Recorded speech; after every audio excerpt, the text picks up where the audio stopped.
Greater Hyderabad municipal corporation کے be J P corporators نے شہر میں پینے کے پانی کے مسئلے کو حل کرنے کا مطالبہ کرتے ہوئے خیرآباد میں واقع واٹر ورکس کے صدر دفتر پر دھرنا دیا۔ سابق رکن اسمبلی greater Hyderabad B J P کے صدر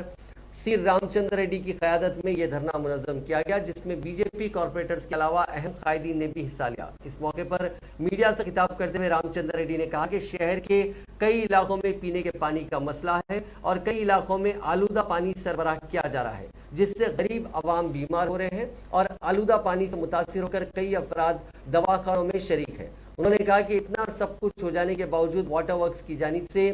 آلودہ پانی کی سربراہی کو نہیں روکا جا رہا ہے۔ انہوں نے کہا کہ نظام دور حکومت میں بچھائے گئے پائپ لائنز کو اب تک تبدیل نہیں کیا گیا، اسی پائپ لائن کے ذریعے پانی سربراہ کیا جا رہا ہے۔ انہوں نے کہا کہ اب تک کے سی آر حکومت شہر حیدرآباد کی بربادی کے لیے کانگریس اور تلگو دیشم کو ذمہ دار قرار دیتے تھے، لیکن کے سی آر حکومت نے بھی اپنے 8 سالہ دور میں شہر میں پینے کے پانی کے نظام کو بہتر بنانے کے لیے کوئی کام نہیں کیا۔